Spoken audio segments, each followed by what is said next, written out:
Hello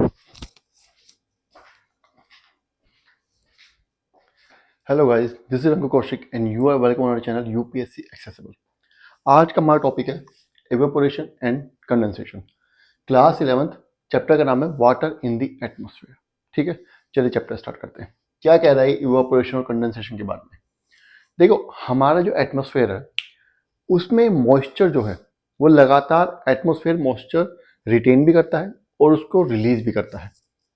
उस moisture retain करने की प्रोसेस को हम किस प्रोसेस से करता है? इवापोरेशन और ट्रांसपिरेशन से। और वो मॉइस्चर जब ज़्यादा हो जाता है एनवायरनमेंट में तो वापस वो लैंड पे भेज देता है, अर्थ पे भेज देता है ना। वो किस प्रोसेस से भेजता है? वो भेजता है कंडेंसेशन और प्रिसिपिटेशन के फॉर्म में। तो इस टॉपिक में हमें इवापोरेशन और कंडेंसेशन के बारे में पढ़ना है। ठीक है, क्या कह रहा है कि इवापोरेशन जो है वो मेजरली जो है एनवायरनमेंट में मॉइस्चर को ऐड करता है।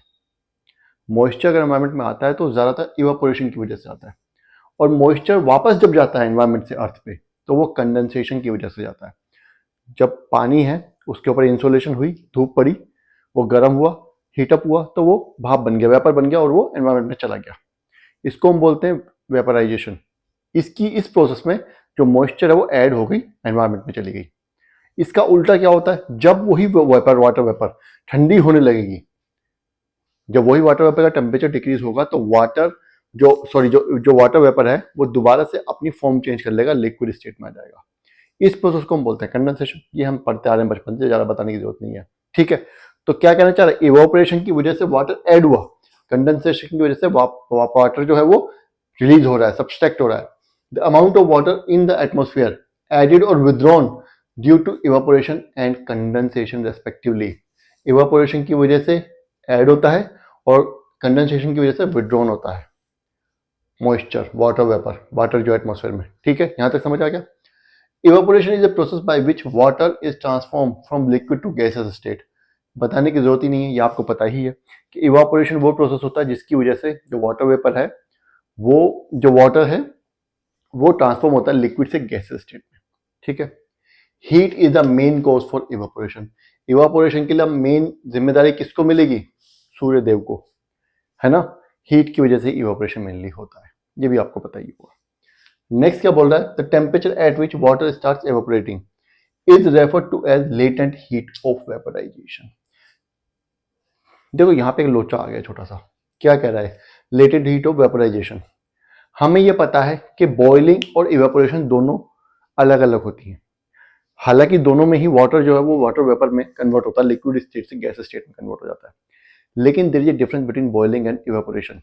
बॉइलिंग 100 डिग्रीज पे होती है। बॉइलिंग का मतलब है जब पानी 100 डिग्रीज पे अपनी फॉर्म चेंज करता है, उबलने लगता है और लिक्विड स्टेट से गैस स्टेट में कन्वर्ट हो जाता है। On the other hand evaporation में पानी रूम टेम्परेचर पे ही, जो एनवायरमेंट का टेम्परेचर है उसी टेम्परेचर पे वाटर वेपर में कन्वर्ट हो जाता है। यही यहाँ पे बोल रहा है, the temperature at which the water starts evaporating is refer to as latent heat of vaporisation. और उस टेम्परेचर को हम क्या बोलते हैं? जिस टेम्परेचर पे वाटर जो है वो इवापोरेट होना स्टार्ट कर देता है उसको हम लेटेंट हीट ऑफ वेपराइजेशन बोलते हैं। समझ आ गया? क्लियर हो गया? छोटी छोटी बातें ये आपने लास्ट छोटी छोटी क्लास में पढ़ी हैं।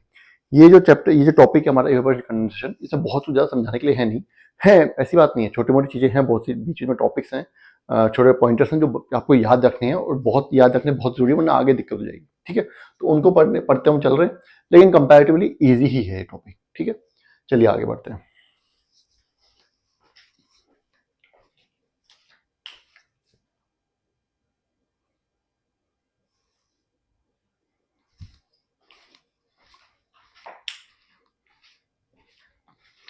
चलिए आगे पढ़ते हैं। आगे क्या बोला हमने लास्ट क्लास में पढ़ा था कि जब टेम्परेचर चेंजेस होता है, अगर कोई एयर पार्सल ऑफ एयर है और वहाँ पे टेम्परेचर चेंज होगा तो उस एयर की मॉइस्चर रिटेन करने की कैपेसिटी जो वो इम्पैक्ट हो जाती है।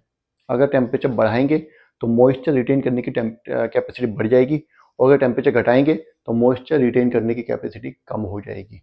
ठीक है, क्या बोल रहा है? Increase in temperature increases the water absorption and retain capacity of the given parcel of air. एक गिवन पार्सल ऑफ एयर, ठीक है, सब कुछ सिमिलर रखते हैं, सिर्फ उसका टेम्परेचर बढ़ा देते हैं, तो उसकी मॉइस्चर रिटेन करने की, मॉइस्चर एब्जॉर्ब करने की कैपेसिटी और उस मॉइस्चर को एब्जॉर्ब करने के बाद रिटेन करके रखने की कैपेसिटी जो वो बढ़ जाती है। यही रीजन है कि जब हवा ऊपर जाती है, ठंडी होती है, उसका टेम्परेचर कम होता है, तो कंडेंसेशन इसलिए होता है कि उसकी जो कैपेसिटी है, मान लीजिए यहाँ पे 100 थी, ऊपर जब जाएगी, जब ठंडी हो जाएगी, तो कैपेसिटी कितनी हो जाएगी 80, तो ये एक्स्ट्रा मॉइस्चर 20 है, ये कंडेंस हो जाएगा, है ना। ये इसी वजह से होता है।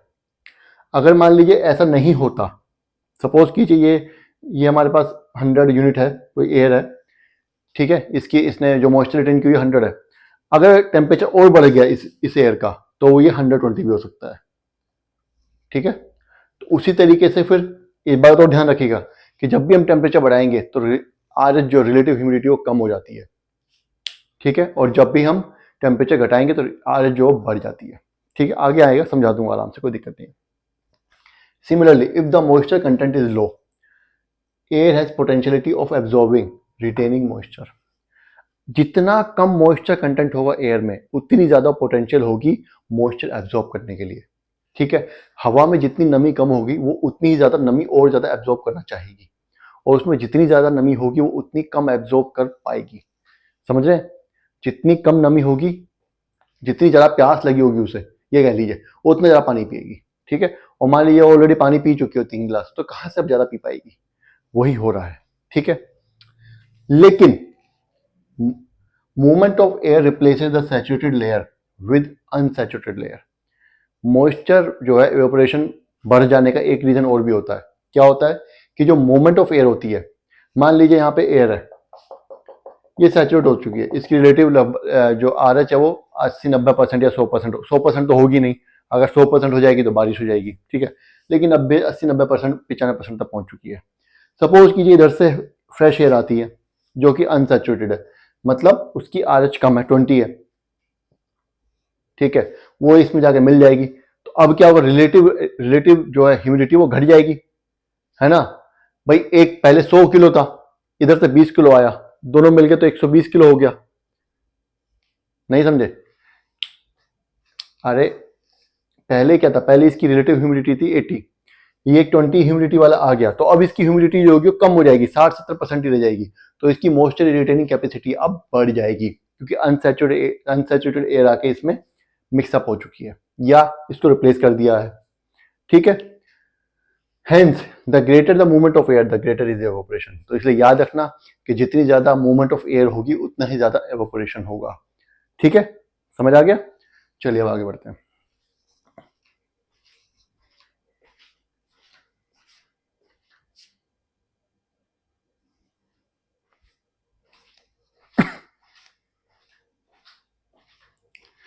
चलिए, इवेपोरेशन से रिलेटेड सारे टॉप पॉइंट जो है मेन वो एनसीईआरटी में डिस्कस कर लिए। अगला इवेपोरेशन के बाद आता है हमारा कंडेंसेशन। कंडेंसेशन क्या होता है? Transformation of water vapour into vapour. Evaporation से क्या हुआ, जो वाटर था वो वाटर वेपर में कन्वर्ट हुआ और एटमॉस्फेयर में चला गया, ठीक है। अब वो वाटर वेपर वापस अर्थ पे भी आएगा इन दी फॉर्म ऑफ प्रेसिपिटेशन। तो उसको उस फॉर्म में आने के लिए पहले कन्वर्ट होना पड़ेगा, अपनी फॉर्म चेंज करनी पड़ेगी। उस फॉर्म चेंज की प्रोसेस को हम कंडेंसेशन कहते हैं। जब वाटर वेपर दोबारा से वाटर में आता है, कन्वर्ट होता है, उसको हम कंडेंसेशन कहते हैं। और इसमें कैसे होता है ये? Cause by loss of heat, कि जब हीट उसमें से निकल जाती है। हमने क्या पढ़ा? Latent heat of vaporisation. वो वेपोराइजेशन की जो हीट है वो अभी उस गैस के रिटेन की हुई है अपने अंदर। जब कंडेंसेशन होगा, जब टेम्परेचर बहुत कम हो जाएगा, तो वो हीट रिलीज हो जाती है, ठीक है। तो लॉस ऑफ हीट होता है। When moist air is cooled it may reach a level when its capacity to hold water ceases. क्या कह रहे हैं? जब मॉइस्ट एयर है वो कभी एक ऐसे टेम्परेचर पे अगर पहुंच जाए, इतना कम उसका टेम्परेचर हो जाए कि उसकी मॉइस्चर रिटेन करने की कैपेसिटी जो रुक जाए, तो क्या होगा? Then the excess water is converted into liquid form. तो जो एक्सेस वाटर है उसके अंदर, वो सब लिक्विड फॉर्म में कन्वर्ट हो जाएगा। समझ गए? सब्लिमेशन, वो वाटर जो वो सिर्फ लिक्विड फॉर्म में कन्वर्ट नहीं होता। यहाँ पे एक लोचा आ रहा है, क्या? सब्लिमेशन। कि जब कंडेंसेशन होता है तो वाटर वेपर वाटर में कन्वर्ट होता है, लेकिन हमेशा ऐसा नहीं होता। कभी कभी ऊंचाई पे जाने की वजह से टेम्परेचर इतना ज्यादा गिर जाता है कि वाटर डायरेक्टली सॉलिड फॉर्म में कन्वर्ट हो जाता है। सॉलिड फॉर्म मतलब आइस, हेल्स, ओले जिनको हम बोलते हैं, ओले पड़ते हैं ना, वो कब पड़ते हैं कि टेम्परेचर इतना ज्यादा बढ़ जाता है, कम हो जाता है कि ये वाटर वेपर जो है वो वाटर में कन्वर्ट होने की बजाय सीधा का सीधा आइस में कन्वर्ट हो जाता है। ठीक है, इस प्रोसेस को हम सब्लिमेशन बोलते हैं। If it directly condenses into solid form, अगर ये डायरेक्टली सॉलिड फॉर्म में कन्वर्ट हो जाए। ये कौन, हु इज इट, यहाँ पे who is it, water vapour. समझ गए, अगर वाटर वेपर डायरेक्ट आइस में कन्वर्ट हो जाए तो उसको हम सब्लिमेशन बोलते हैं। अब एक टर्म और आई है यहाँ पे, हाइग्रोस्कोपिक कंडेंसेशन न्यूक्लियाई। ये मैं पहले बता चुका हूं। देखो कंडेंसेशन जो होगा, कंडेंसेशन के लिए पानी का वाटर वेपर का वाटर में कन्वर्ट होना जरूरी है, लेकिन वो ऐसे ही नहीं हो जाता। उसके लिए उसको बेस चाहिए होता है सेटल होने के लिए, और वो जो बेस होता है वो हमारा हाइग्रोस्कोपिक न्यूक्लियाई होता है। हाइग्रोस्कोपिक कंडेंसेशन न्यूक्लियाई होता है। In free air condensation results from cooling around very small particles. Free air में बहुत ही छोटे छोटे माइक्रोस्कोपिक पार्टिकल्स होते हैं जिनको हम हाइग्रोस्कोपिक पार्टिकल्स बोलते हैं। उनके अराउंड कूलिंग होती है। अगर वो नहीं होंगे तो कंडेंसेशन नहीं होगा, बारिश कभी नहीं होगी। ठीक है, यहां तक आपको समझ आ गया। चलिए आगे बढ़ते हैं।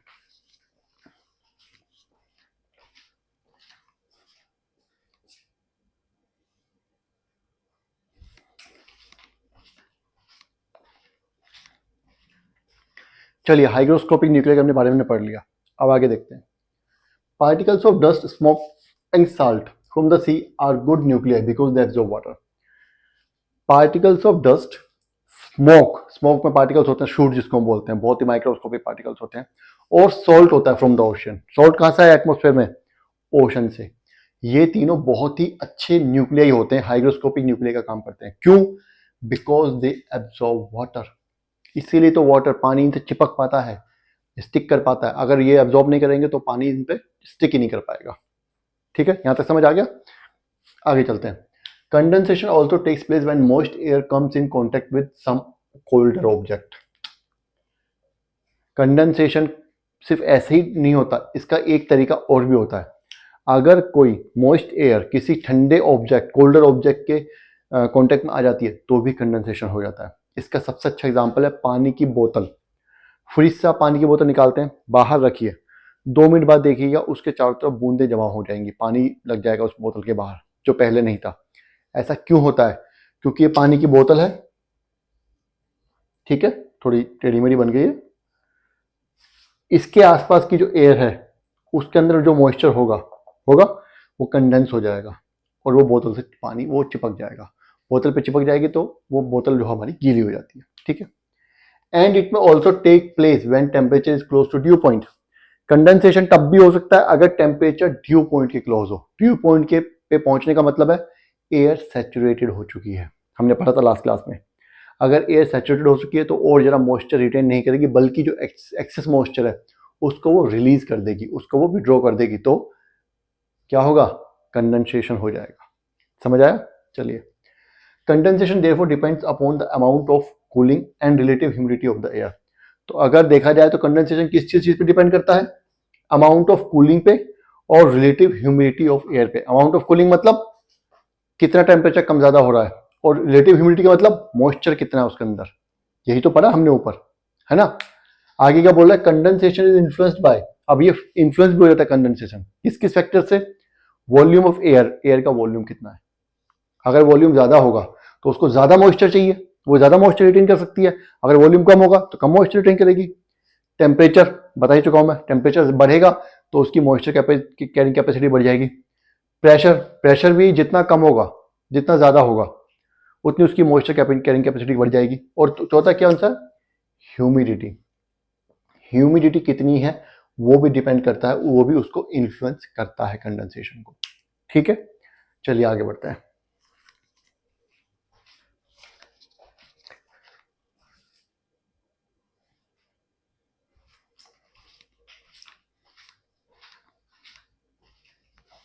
चलिए अब आ जाते हैं कौन कौन सी कंडीशन है जिसमें कंडेंसेशन टेक प्लेस करता है, कंडेंसेशन हो जाता है। सबसे पहली कंडीशन है when the temperature of air is reduce. Air का टेम्परेचर रिड्यूस हुआ to the dew point. Air का टेम्परेचर इतना रिड्यूस हो गया कि वो ड्यू पॉइंट पे पहुंच गई, मतलब एयर सैचुरेट हो गई। अब और ज्यादा मॉइस्चर वो रिटेन नहीं कर सकती तो कंडेंसेशन हो जाएगा, लेकिन with its volume remaining constant. इसका वॉल्यूम कांस्टेंट होना चाहिए। अगर वॉल्यूम कांस्टेंट नहीं है, वॉल्यूम बढ़ गया तो ड्यू पॉइंट तक वो पहुंच ही नहीं पाएगी। ठीक है, तो वॉल्यूम कांस्टेंट होना चाहिए। इस कंडीशन को फुलफिल करने के लिए। नेक्स्ट कंडीशन है when both volume and temperature are reduce, volume और टेम्परेचर दोनों रिड्यूस हो रहा है, वॉल्यूम भी रिड्यूस हो रहा है और टेम्परेचर भी कम हो रहा है, तो भी कंडेंसेशन हो जाएगा, ये हमें पढ़ ही लिया। नेक्स्ट है when moisture is added to the air through evaporation, air में मॉइस्चर ऐड ही होता जा रहा है through the process of evaporation, मतलब इंसुलेशन हो रही है, इवेपोरेशन हो रहा है, होता ही रहा है, रुक ही नहीं रहा है, तो भी कंडेंसेशन स्टार्ट हो जाता है। ठीक है, ये बताइए इसने 3 कंडीशन ये हमने पढ़ ली। However, the most favorable condition for condensation is the decrease in air temperature. ये तीनों कंडीशन ठीक है, लेकिन सबसे ज्यादा जो फेवरेबल कंडीशन है कंडेंसेशन के लिए वो है decrease in air temperature. Air temperature में डिक्रीज होगा तो कंडेंसेशन सबसे ज्यादा इफेक्टिव होता है, ये कंडीशन सबसे ज्यादा फेवरेबल होती है। मतलब हवा ऊपर जाती है तो कंडेंस होगी ही होगी, क्योंकि टेम्परेचर कम हो जाता है, कंडेंसेशन होता ही है क्योंकि टेम्परेचर जो कम हो जाता है। समझ गए यहाँ तक? इतना समझ आ गया? चलिए आगे बढ़ते हैं, एक छोटा पैराग्राफ और पढ़ता है, उसको खत्म कर लेते हैं जल्दी से।